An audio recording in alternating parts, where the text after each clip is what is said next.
Hello student, इस lecture में अपन excited state of neutron की बात करेंगे।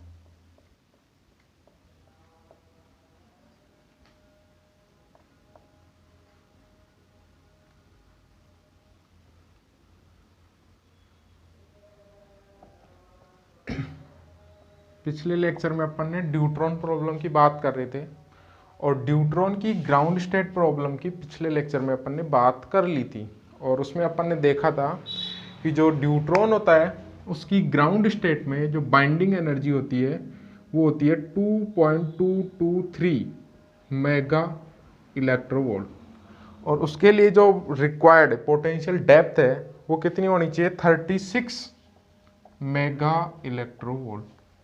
ये अपन ने पिछले लेक्चर में बात कर ली थी। ठीक है, आज अपन क्या बात करने वाले हैं, जो एक्साइटेड स्टेट ऑफ न्यूट्रॉन है उसके लिए पोटेंशियल डेप्थ कितनी होनी चाहिए और अपने को ये प्रूव करना है कि जो न्यूट्रॉन होता है उसकी एक्साइटेड स्टेट एग्जिस्ट नहीं करती। Excited state of neutron does not exist, ये एक्सपेरिमेंटली देखा गया। इसको क्या करना है, थ्योरेटिकल भी प्रूव करना है।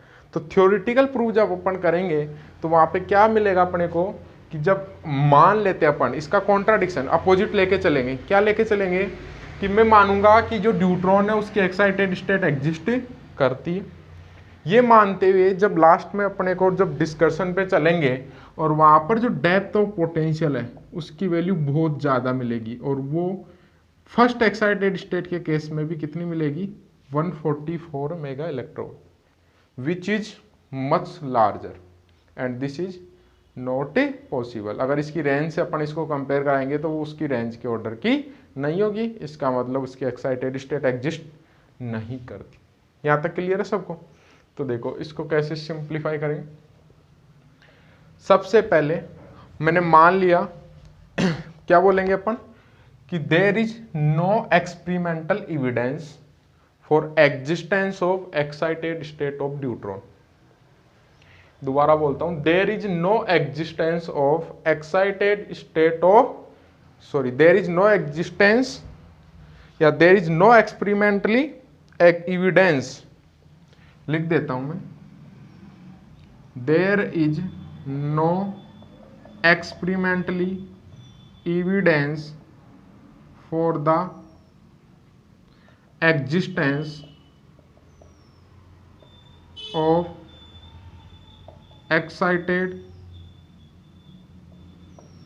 State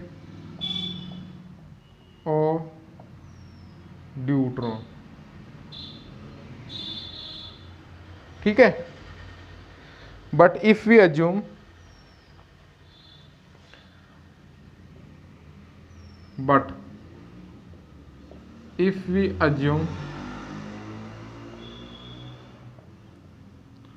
excited state of neutron is exist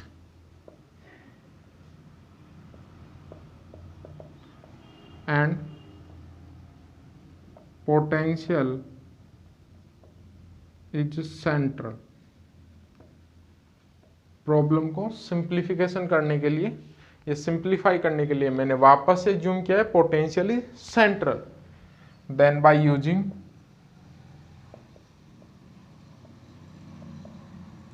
Schrodinger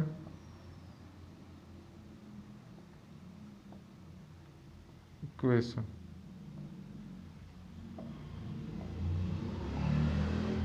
तो श्रोडिंगर इक्वेशन को अपने को यूज करते हुए इस प्रॉब्लम को फाइंड करना। ठीक है, पोटेंशियल की डेप्थ कैलकुलेट करनी। सेम जो पिछले केस पे अपन ने श्रोडिंगर इक्वेशन पढ़ी थी, क्या पढ़ी थी, minus h cut square upon 2m del square psi. अब ये एम है, इसको मैं reduce mass nucleons two body system neutron की बात कर रहे हैं तो उसके लिए मास की जगह रिड्यूस मास अपने को यूज करना पड़ेगा, plus H cut square spherical coordinate में 2 mu are square L L plus 1 psi plus we psi equal to E psi. This is known as Schrodinger equation in spherical coordinate system. यहाँ पर मैंने आपको पिछले term पे जो del square operator है, Laplacian operator बोलते हैं इसको, इसकी वैल्यू भी बताई थी।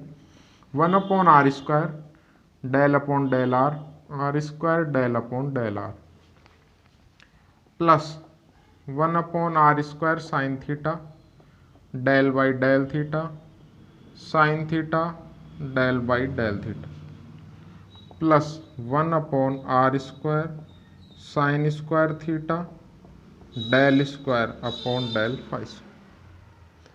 ये यहाँ पर डेल स्क्वायर लाप्लासियन ऑपरेटर की वैल्यू होती है। मैंने वापस से पोटेंशियल को सेंट्रल अज्यूम किया है, इसलिए इसका ओनली रेडियल पार्ट मेरे को लेना है। मैं वापस से यहाँ दोबारा से इसकी वैल्यू कैलकुलेट नहीं करूँगा।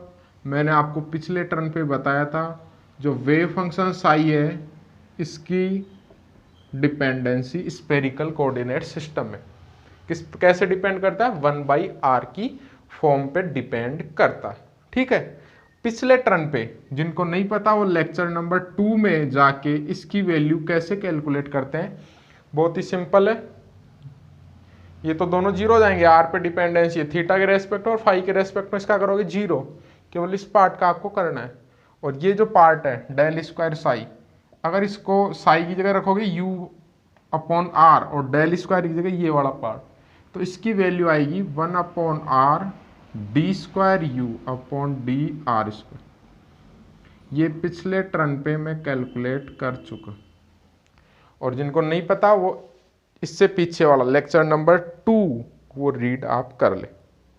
क्लियर? कोई डाउट किसी को? नहीं? ठीक है, चलो वैल्यू पुट करें।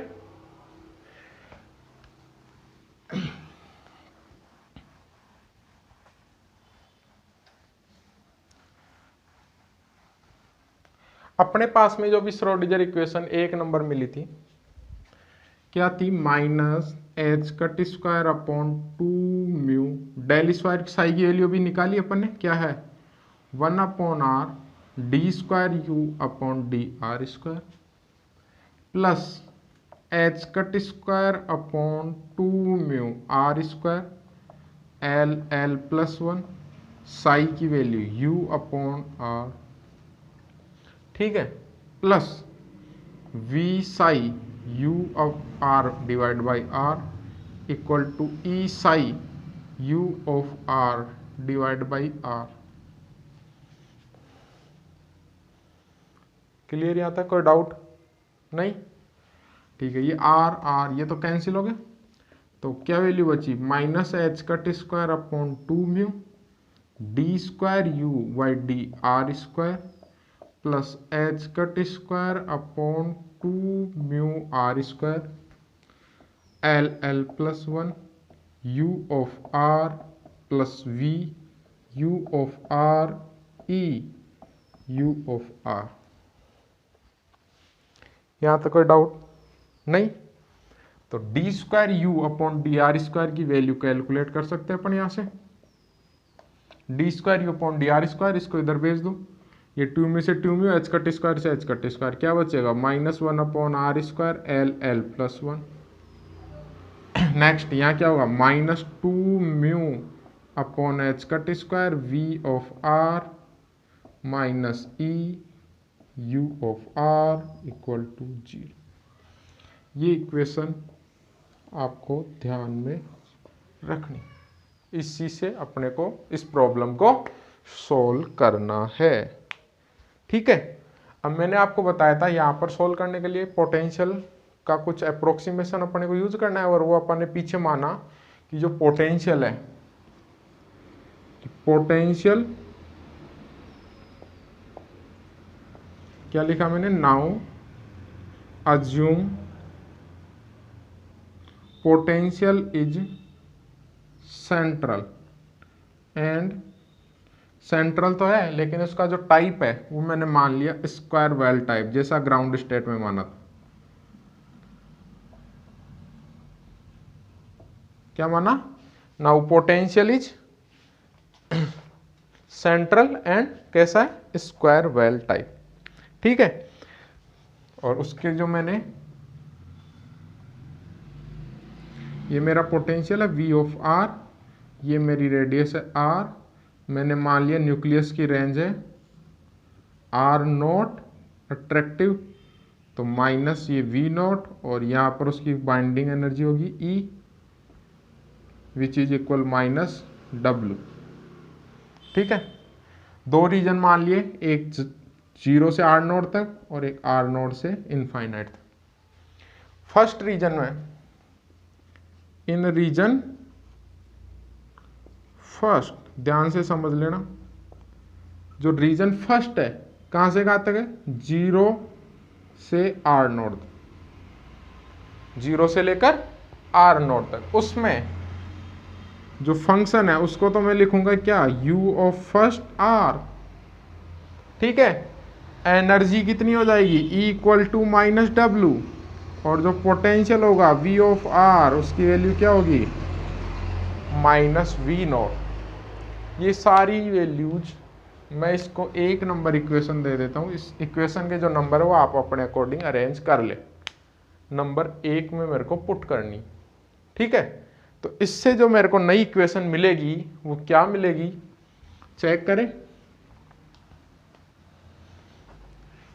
देखो वैल्यू पुट करो, d square you upon D R square minus 1 upon are square L L plus 1। ये देखो सॉरी, यू ऑफ आर भी आएगा यहाँ। ठीक है, यू ऑफ आर माइनस, अब यू ऑफ आर कौन सा रीजन है, फर्स्ट, तो क्या हो जाएगा first, minus 2 mu upon H cut square v of r क्या हो जाएगा, minus v naught e minus डब्ल्यू, माइनस माइनस प्लस, और साथ में u of first r equal to 0। ये कौन से रीजन में इक्वेशन मिल गई मेरे को, फर्स्ट रीजन में इक्वेशन मिल गई। कौन से रीजन में, फर्स्ट रीजन। कैसे सॉल्व आउट करना है, D square you upon D R square minus 1 upon are square L L plus 1 U first R, interchange कर लो, plus 2 mu upon H cut square. क्यों इंटरचेंज किया, वी नोट बटा W छोटा इसलिए नेगेटिव में, तो ये क्या हो जाएगा वी नोट माइनस डब्ल्यू, और साथ में you first r equal to 0। ठीक है, मैं इसको मिटा देता हूं।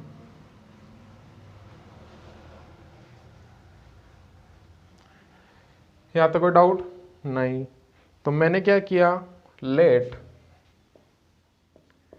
के square 2 mu upon H cut square v naught minus डब्ल्यू, इसको मान लिया के स्क्वायर।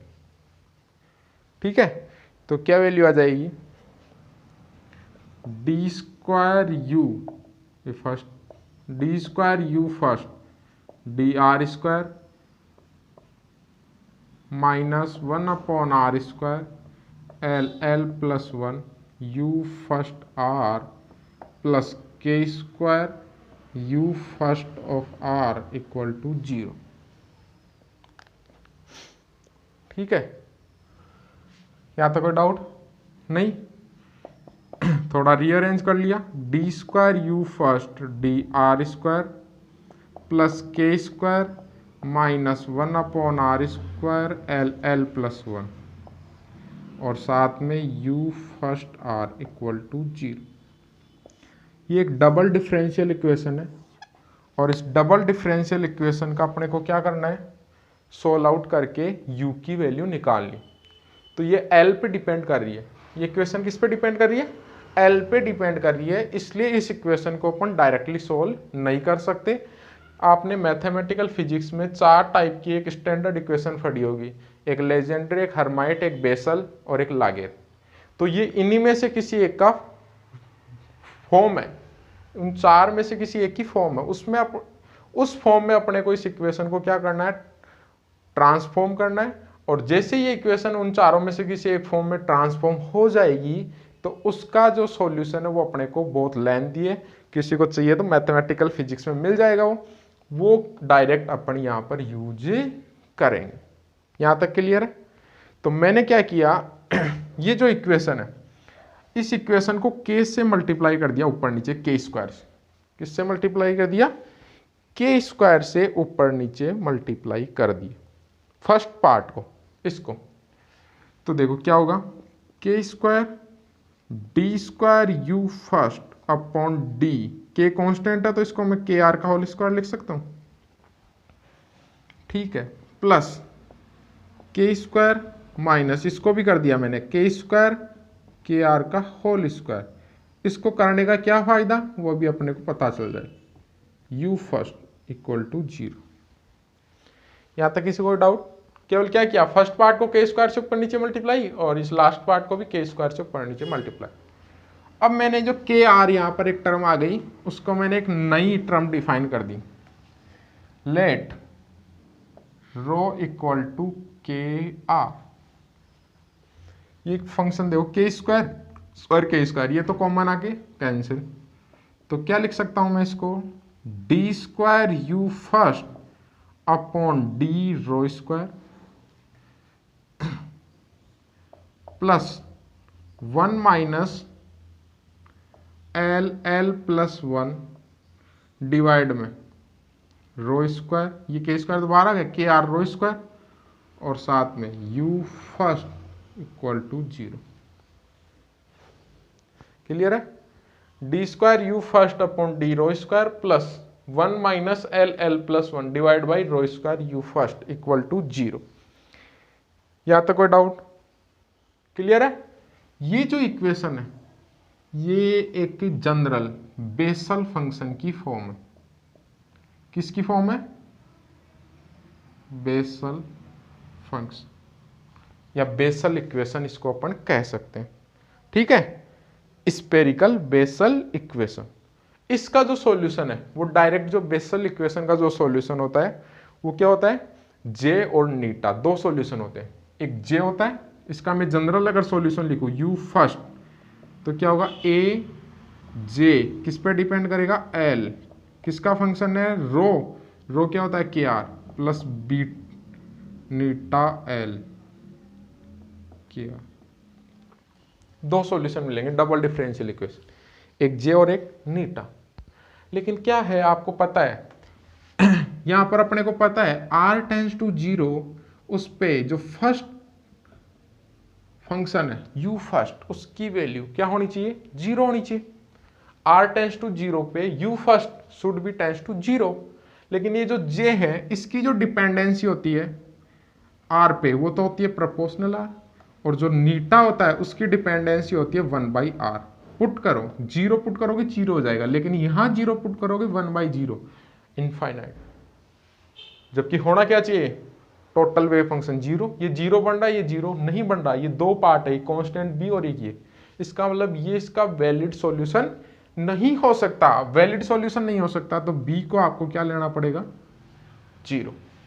b को 0 लेना पड़ेगा, तो उस केस में जो u फर्स्ट है ये क्या हो जाएगा, ए जे एल के।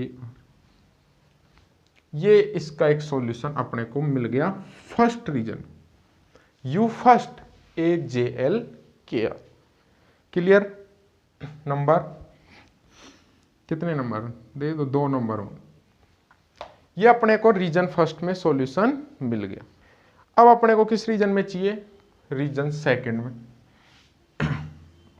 तो रीजन सेकंड में चेक करते हैं, ठीक है, मिटा देता हूं इसको कंप्लीट। रीजन सेकंड में चेक कर, जो रीजन मेरा सेकंड था, रीजन सेकंड, उसमें जो पोटेंशियल है उसकी वैल्यू कितनी है, 0। एनर्जी है उसकी वैल्यू कितनी है, -w, और जो फंक्शन है उसकी वैल्यू क्या है, u equal to u second. ठीक है, तो जो इक्वेशन थी मेरे पास में जनरल श्रोडिंगर इक्वेशन, वो क्या थी, D square you upon D R square plus K square minus L plus 1 divide by are square U equal to 0। यही थी एक नंबर इक्वेशन। अरे यही थी। अब क्या करेंगे, अपने को के स्क्वायर नहीं ले सकते क्योंकि के स्क्वायर की वैल्यू अपने को पुट करनी पड़ेगी। तो मैं कंप्लीट इक्वेशन को लिख देता हूं। क्या थी, minus l L plus 1 divide by are square u of r, और उसके साथ में क्या थी, प्लस या माइनस के साथ में minus 2 mu upon H cut square v minus e u of are equal to 0। Complete equation k square की वैल्यू, क्योंकि के स्क्वायर तो फर्स्ट रीजन में माना था ना अपन ने वी नॉट माइनस डब्ल्यू को, तो मैंने कंप्लीट इक्वेशन लिख दी। ठीक है, क्लियर सबको। अब अपने को इसमें वैल्यू पुट कर दो। तो v की वैल्यू तो कितनी है, 0, ये वैल्यू पुट कर दें तो क्या वैल्यू आएगी, d square you second upon D R square minus l L plus 1 upon are square u of second r minus 2 mu upon H cut square. ये 0, एनर्जी माइनस डब्ल्यू, माइनस माइनस प्लस, तो minus ऐसे कैसे रहेगा, ई की value W और साथ में u second r equal to 0। ये क्वांटिटी कांस्टेंट है, तो मैंने इसको एक नया कांस्टेंट मान लिया, लेट गामा स्क्वायर, और उसकी वैल्यू हो गई 2 mu W upon H cut. ठीक है, क्या वैल्यू आ गई, D square you second divide में D are square minus gamma square, minus बाहर ले लिया तो यहाँ क्या बचेगा, एल एल प्लस 1 डिवाइड में आर स्क्वायर। ठीक है, और साथ में u of second equal to 0। यहां तक कोई डाउट। ये भी एक क्या है, जनरल स्पेरिकल बेसल फंक्शन। ये जो इक्वेशन मिली अपने को रीजन सेकंड में, ये भी एक जनरल बेसल और न्यूमान फंक्शन का रूप है। ठीक है, तो इसका भी जो सॉल्यूशन होगा वो डायरेक्टली लिखेंगे, और सॉल्यूशन जो इसका होगा, सॉल्यूशन ऑफ अबाउ इक्वेशन। तो इसका जो सॉल्यूशन होगा वो क्या होगा, u second r u second b h L iota gamma r. इसमें जो डिपेंडेंसी होगी वहां के आर की थी, और यहाँ पे गामा है आयोटा गामा आर, क्योंकि माइनस साइन आ रहा है, वहाँ प्लस आ रहा था इसलिए आयोटा नहीं आ रहा था। अब यहाँ गामा आर को ऊपर नीचे मल्टीप्लाई करेंगे तो गामा आर का फंक्शन बनेगा, गामा से ऊपर नीचे मल्टीप्लाई करें तो गामा का फंक्शन बनेगा गामा आर, लेकिन यहाँ माइनस की वजह से इसके जो रूट होंगे वो इमेजिनरी होंगे, इसलिए अपन ने क्या लिखा, आयोटा गामा आर। और ये जो एच है यहाँ पर, एच ये तो इसका जनरल एच है, वो दो पार्ट से मिलकर बना है, जे एल प्लस आयोटा नीटा। ये आपको ध्यान रखना, जो एच है वो दो पार्ट से मिलकर बना है, एक जे एल और एक नीटा है। जे बेसल, नीटा न्यूमान। ठीक है, दो बोलते हैं इसको, बेसल और न्यूमान फंक्शन। यहां तक कोई डाउट नहीं। दो सॉल्यूशन अपने को मिल गए। अब मैंने जैसे ग्राउंड स्टेट में अपन ने कैलकुलेट किया था, सेम प्रोसीजर अप्लाई करनी है, तो सेम प्रोसीजर वहां क्या किया था अपन ने, बाउंड्री कंडीशन अप्लाई की थी। क्या की थी, बाउंड्री कंडीशन अप्लाई की थी। तो यहां भी अपने को क्या करना है, r equal to R naught पे बाउंड्री कंडीशन अप्लाई करनी है। तो मैं क्या लिखता हूं, at r equal to R naught, r equal to R naught के केस में क्या होना चाहिए, function should be, value of function should be equal u first equal to u second, और फर्स्ट डेरिवेटिव है D you first upon D R, first derivative की value भी at r equal to R note क्या होनी चाहिए, same होनी चाहिए। तो दो तरीके हैं, या तो इन दोनों को इक्वल करके दोनों वैल्यू पुट कर दो, फर्स्ट डेरिवेटिव लेके इक्वल कर दो और फिर डिवाइड कर दो, या आप क्या कर दो, सीधे इसका लॉग ले लो और फिर डेरिवेटिव ले लो। तो क्या होगा, लॉग यू फर्स्ट का 1 अपॉन यू फर्स्ट, और यू फर्स्ट का d you first by d r. ऐसे यू सेकेंड का 1 अपॉन यू सेकेंड और d u second by d r, r equal to r, r equal to r. इसमें इसको divide कर दो, same वही प्रोसेस। तो इन दोनों की कंबाइंड फॉर्म ऐसे भी लिख सकता हूँ, इसको लॉगरिथमिक डेरिवेटिव कंडीशन भी बोलते हैं। डायरेक्ट पहले वैल्यू रख के मैं डिवाइड करता, तो मैंने पहले इन दोनों को आपस में डिवाइड कर दी और अब मैं वैल्यू पुट कर दूँ, कोई फर्क नहीं पड़ता, सेम वही है। तो आपको कंफ्यूज होने की जरूरत नहीं, कई बुक्स में आपको अलग अलग रख के डिवाइड कर दें, कई जगह आपको ये डायरेक्ट लिखा हुआ मिले ऐसे एक साथ, तो आप देखो ये कौन सी कंडीशन आ गई, ठीक है, सेम वही कंडीशन है, डिवाइड कर दो आपस में। यहाँ तक कोई डाउट बताओ, किसी को डाउट हो तो? नहीं, वैल्यू पुट कर दे यू फर्स्ट और यू सेकंड की, पुट कर दो, put the value, put the value of you first and you second. You first की वैल्यू पुट करें तो क्या आएगी, 1/a JLKR, एल ये ध्यान रखना सुपर स्क्रिप्ट में, ठीक है, dependency D/dr A JLKR R equal to R। First term समझ आ गई सबको? Second 1/BHL iota gamma R D/dr BHL iota gamma R R equal to R। देखो A कांस्टेंट है, ये कैंसिल हो जाएगा, B कांस्टेंट है, ये भी कैंसिल हो जाएगा,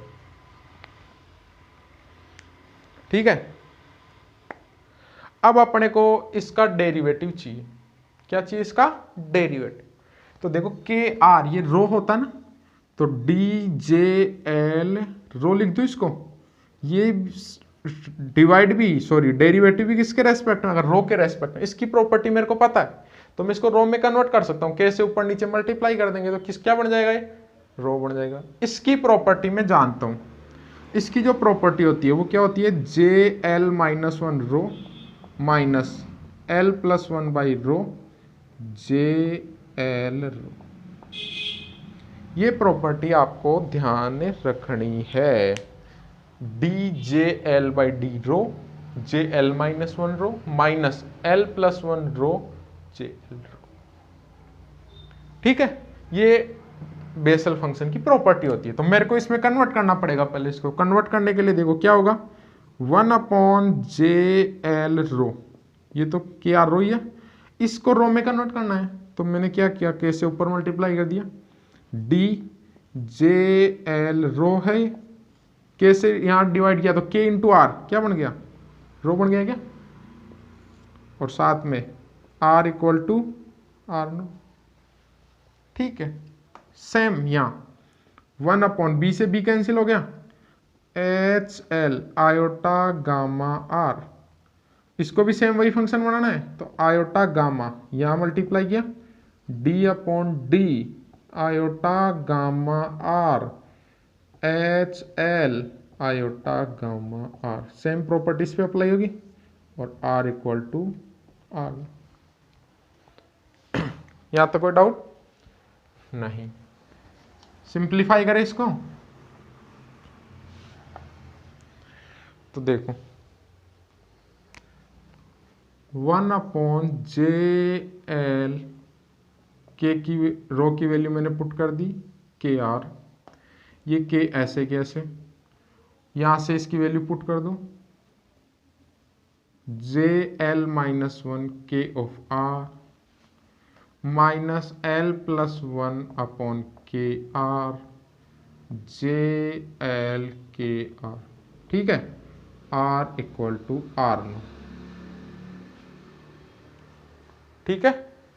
next 1/HL iota gamma R iota gamma, same यहाँ J है यहाँ H है, तो क्या हो जाएगा, HL-1 iota gamma R minus L+1 iota gamma R h L iota gamma r, r equal to r naught. ठीक है, यहां तक r equal to r naught put कर दो, मल्टीप्लाई भी कर दो, के जे एल के आर नॉट, क्लियर है, जे एल माइनस वन के are naught first term minus multiply करो k l plus one divide में जे एल के आर नॉट, साथ में मल्टीप्लाई के आर नॉट, ये अलग है, ध्यान रखना ये इसका फंक्शन है और ये मल्टीप्लाई में के आर नॉट। ठीक है, जे एल के are not equal iota gamma H L iota gamma are naught h L minus one iota gamma are naught. ठीक है, next term minus iota gamma H L iota gamma are naught l plus one iota gamma are naught h L iota gamma are naught. यहां तक कोई doubt किसी को भी? केवल क्या किया है, बस मल्टीप्लाई करके लिख दिया, ये तो सिंपल जोड़ बाकी की है मैंने। देखो यहाँ के से के कैंसिल आउट हो गया, इस टर्म से ये कैंसिल हो गई, सेम ये इस सेट कैंसिल हो गई, आयोटा गामा से आयोटा गामा कैंसिल हो गई, क्या बचा K J L minus one के आर नॉट डिवाइड में जे एल के are not equal iota gamma H L minus one, देखो ये L minus one upon R nought लिख देता हूँ मैं एक बार, minus L plus one divide by R nought, यही बचा केवल यहाँ। Next iota gamma H L minus one iota gamma are not divide में h L iota gamma are naught minus L plus one divide में r not, ये वाली जो term है ये इससे कैंसिल हो गई। ठीक है, तो क्या वैल्यू बची अपने पास में finally, J L minus one के आर नॉट डिवाइड में जे एल के are not equal to iota gamma divide में K H L minus one iota gamma are nought और H L iota gamma are not. ये final equation अपने को मिल गई, कब? बाउंड्री कंडीशन अप्लाई करने के बाद। क्लियर? सबको क्लियर है? अब अपने पास में यहां पर दो टर्म है, एक लेफ्ट हैंड साइड और एक राइट हैंड साइड। तो मेरे को क्या करना है, इसको सिंप्लीफाई करना है एक अप्रोक्सीमेशन लगा के। दो वैल्यू मेरे पास में थी, एक गामा की और एक के की। जो गामा की वैल्यू थी, गामा स्क्वायर की वैल्यू, वो तो कितनी थी, 2 mu omega upon H cut square, और जो के स्क्वायर की वैल्यू थी वो थी 2 mu upon H cut square v naught minus डब्ल्यू। ये ठीक है, सबको क्लियर है? पक्का? ये बहुत छोटा, ये बहुत बड़ा, इसका मतलब मैं इसको अप्रोक्सीमेटली क्या लिख सकता हूँ, 2 mu upon H cut square v naught. मेरे को पता है बाइंडिंग एनर्जी 2.223 मेगा इलेक्ट्रोवोल्ट होती है ग्राउंड स्टेट, बहुत कम होती है, पोटेंशियल की डेप्थ बहुत ज़्यादा होती है, उसके केस में 36 देखा था ग्राउंड स्टेट में। इसका मतलब इसको मैं नेग्लेजिबल कर सकता हूँ। इसको और इसको कंपेयर करो, या डब्ल्यू आ रहा है या वी नॉट आ रहा है, इसकी वैल्यू बहुत ज़्यादा होती है, इसका मतलब के बहुत ज़्यादा होगा गामा से। इस या मैं क्या बोल सकता हूँ, गामा बहुत ही छोटा होगा के से। क्लियर है ना? ये डब्ल्यू, ये वी नॉट ज़्यादा है और डब्ल्यू कम है, इसका मतलब ये छोटा होगा, ये बड़ा होगा, गामा के से बहुत छोटा होगा। गामा के से बहुत छोटा होगा, इसका मतलब गामा बाई के मच लेस 1, और 1 से बहुत छोटा है, इसका मतलब मैं अप्रोक्सीमेटली 0 मान सकता। इसका मतलब गामा बाई क्या आ रहा है राइट हैंड साइड में, तो ये राइट हैंड साइड जो टर्म है वो अप्रोक्सीमेटली इक्वल टू क्या हो सकती है 0। तो उस केस में क्या लिख सकता हूं मैं इसको, JL-1 k r naught divide JL k r naught approximately equal to 0। ठीक है, इसका मतलब JL-1 के आर नोट 0। अब आपको यहां पर L की वैल्यू डिसाइड करनी है एक्साइटेड स्टेट के लिए। ग्राउंड स्टेट के लिए L 0 लिया था, एक्साइटेड स्टेट के लिए L की मिनिमम वैल्यू 1 होनी चाहिए। तो मैंने सबसे फर्स्ट एक्साइटेड स्टेट या मिनिमम एक्साइटेड स्टेट के लिए जो मैंने बात करूं, तो उस केस में जो L है उसकी वैल्यू कितनी होगी 1। L की वैल्यू जैसे मैं 1 पुट करता हूं, J0 के आर नोट इक्वल टू क्या होता है 0। ये बेसल फंक्शन है और J0 R की वैल्यू होती है साइन R अपॉन R, इसका मतलब R की जगह यहाँ के आर नोट, तो साइन के आर नोट डिवाइड बाई के आर नोट इक्वल टू 0। ये कुछ प्रॉपर्टीज है बेसल फंक्शन की, ये आपको याद रखनी है। ये मैं बता देता हूँ, J0R इसकी वैल्यू होती है sine R divide by R। ठीक है ना। तो यहां से कुल मिला के मेरे को क्या पता चल गया कि जो साइन के आर नोट है उसकी वैल्यू 0 होनी चाहिए। साइन के आर नोट इसकी वैल्यू 0 होनी चाहिए, इसका मतलब के आर नोट साइन की वैल्यू 0 n पाई पे होती है, इसका मतलब प्लस माइनस पाई 2 पाई 3 पाई टेस्ट। क्लियर। के स्क्वायर स्क्वायर कर देंगे दोनों तरफ, क्या वैल्यू आएगी के स्क्वायर आर नोट स्क्वायर, क्यों किया अभी बताते हैं, 4 पाई स्क्वायर।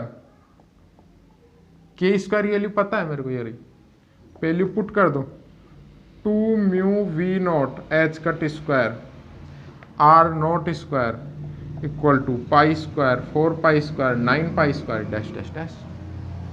इसका मतलब वी नोट की मैं मिनिमम वैल्यू की बात करूं तो पाई स्क्वायर फर्स्ट वैल्यू ले इसकी, तो वी नोट क्या आएगा यहाँ से pi square H cut square 2 mu, इसको कैपिटल एम लिख दे।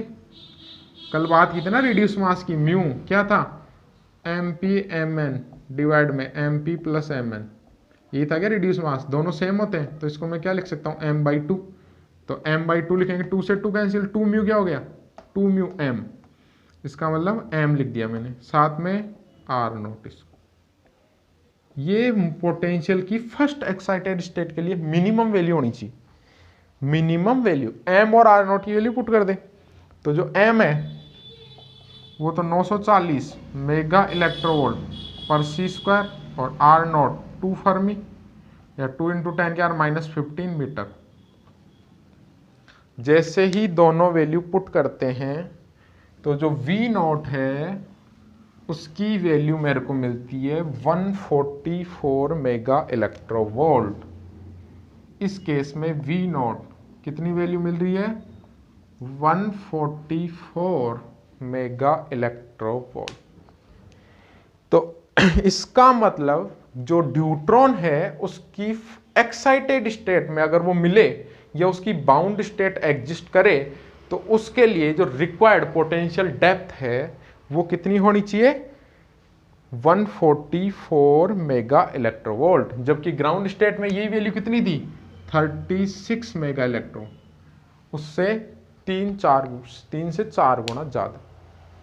इतनी हायर डेप्थ की वैल्यू मिलना पॉसिबल नहीं है। सो क्या कह सकते हैं अपन कि जो बाउंड स्टेट है वो ड्यूट्रॉन की एक्साइटेड स्टेट में एग्जिस्ट नहीं करती। तो इसका एक लाइन में अगर अपन लिखना चाहिए तो क्या लिखें, in order to produce a bound state of deuteron, the depth of potential in excited state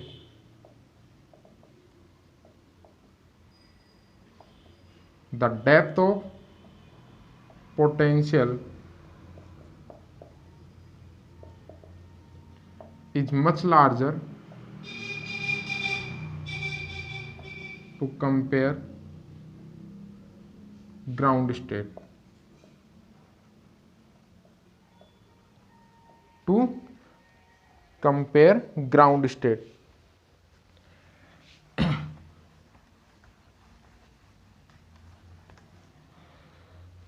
So in this case,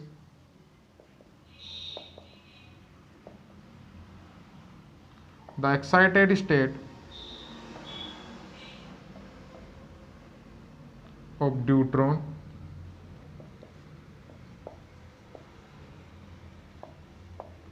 is not a bound state because depth of potential